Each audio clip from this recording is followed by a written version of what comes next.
may I please present Miss Gypsy Yo.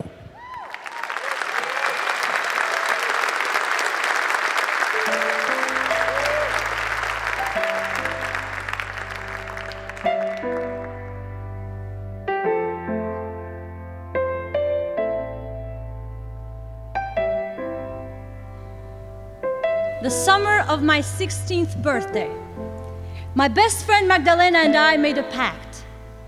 We would get out of our poverty-stricken country, Albania, and come together to the United States of America. So that summer, I got my first job. There weren't a lot of options to choose from, so one morning, Magdalena and I rode our bicycles to the edge of town, chained them against a rusty fence surrounding a former communist warehouse, where a thin man wearing thick glasses stared at us up and down, wrote our names in his yellow ledger, and hired us to take apart bullets at the ammunition dismantling factory. Now, to say factory is slightly misleading. You'd think the man took us into some training program, showed us how to dismantle them safely, when in fact I just walked in, a wide-eyed 16-year-old wearing cut-off jeans and a Guns N' Roses tank top, holding hands with my best friend. And we learned how to do the job simply by watching other women do it. Under one of the harshest communist regimes in the world, Albania had produced over 90,000 tons of these bullets. Now that the Cold War was over and the communist government overthrown, our former enemies were now our allies. So the UN, the EU, and the American government generously gave millions of dollars to the new Albanian government to get rid of the old stockpile from the Cold War. Instead of buying technology and hiring experts to do the job, the new Albanian government thought that the most cost-efficient way to do it was to hire a bunch of housewives and teenage girls to break each bullet apart by hand for 16 cents an hour. Now, my future depended on me being good at this job, so I took it very seriously. I broke shells with pliers and used a piece of wire hanger to scrape the gunpowder on the inside, or my finger, my hand up to my elbow, or the entire length of my arm to scrape powder from shells that sometimes were even taller than I. I worked next to a bunch of other teenage girls who probably had the same dreams and hopes as I did.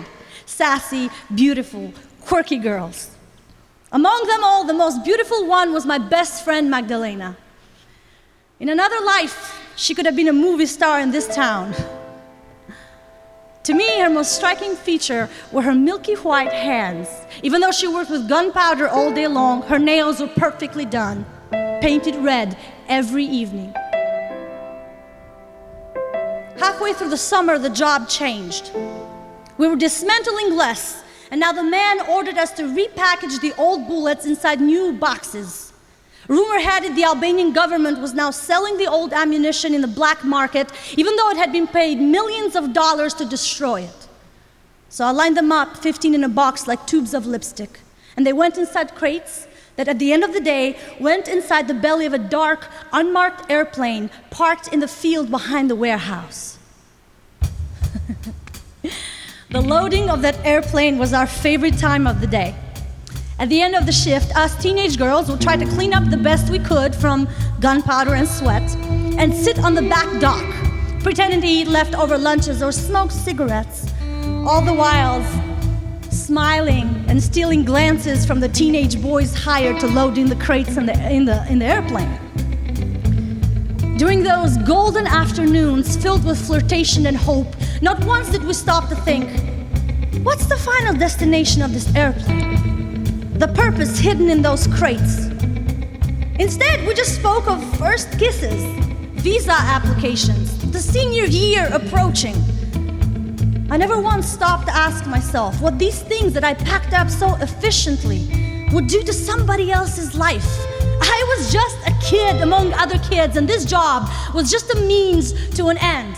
It meant by the end of the summer, for some, there would be new shoes or school books, bicycle tires. It meant for Magdalena and I, we could save up toward our one-way ticket to America. It meant I could go to college, help out my parents. I was so naive that I wasn't frightened by what I did. But everything changed one unbearably hot August afternoon.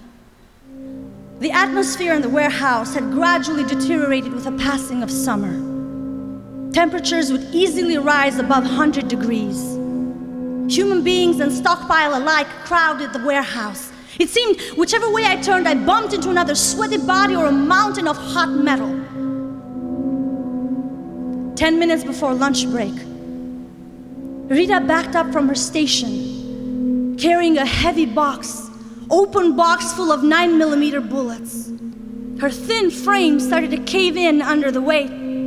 Right before she stumbled, Magdalena stretched out a hand to break her fall, but it was too late. The box came crushing down to the floor, and bullets started flying everywhere, sparking like a fireworks display as they came in touch with the concrete floor, the brick wall, or the hot tables. A wave of screams and panics just took over the warehouse as women and girls rushed toward the one exiting door, pulling and pushing each other, limbs tangled like one massive body. I dove under a table. I placed my hands in my head and rocked back and forth, paralyzed with fear. I heard the air getting sliced by bullets around my head. I kept my eyes closed because I didn't want to see the shape of my death.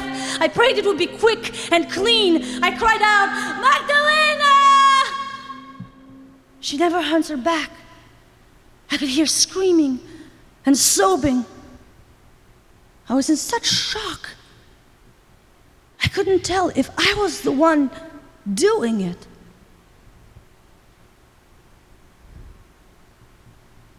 The chaos lasted only a few minutes, but it felt like a lifetime. When the sparks subsided, I slowly crawled from under the table, on my knees and hands, until they felt wet. They were stained red.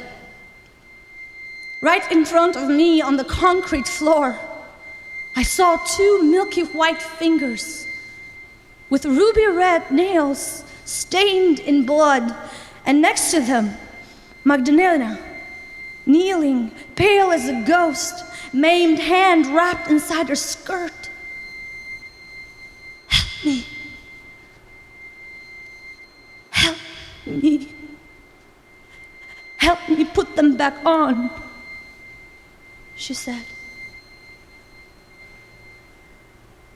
I couldn't stop staring at those fingers that so many times had braided my hair, now pointing like a warning towards the one exit door. "Okay," I said, "let's get out of here." By God's miracle, I was not hurt in that accident, but others were not so fortunate. Rita was badly wounded in her face. Others had flesh wounds. Magdalena's fingers were gone forever. So was her ability to work, her dreams. She never got compensated for any of her loss. Me, I couldn't go back working there. I couldn't spend each day afraid of getting killed by a bullet. Just the powerlessness of knowing you can't stop what's coming for you, the unnegotiable death. These things that I had pretended were tubes of lipstick were not just a job. They had been shipped to the worst conflicts in the world, Afghanistan, Congo, Syria. To this day, I am shaken by the idea of my own fingerprints upon them. But a week after my graduation, I got a student visa to come to the United States of America. And I walked into a travel agency, bought my one-way ticket out with my sweat and blood money, my gunpowder money. I bought a life that I owe to every single girl I left behind in that warehouse. A life I owe to my best friend to make it worth something.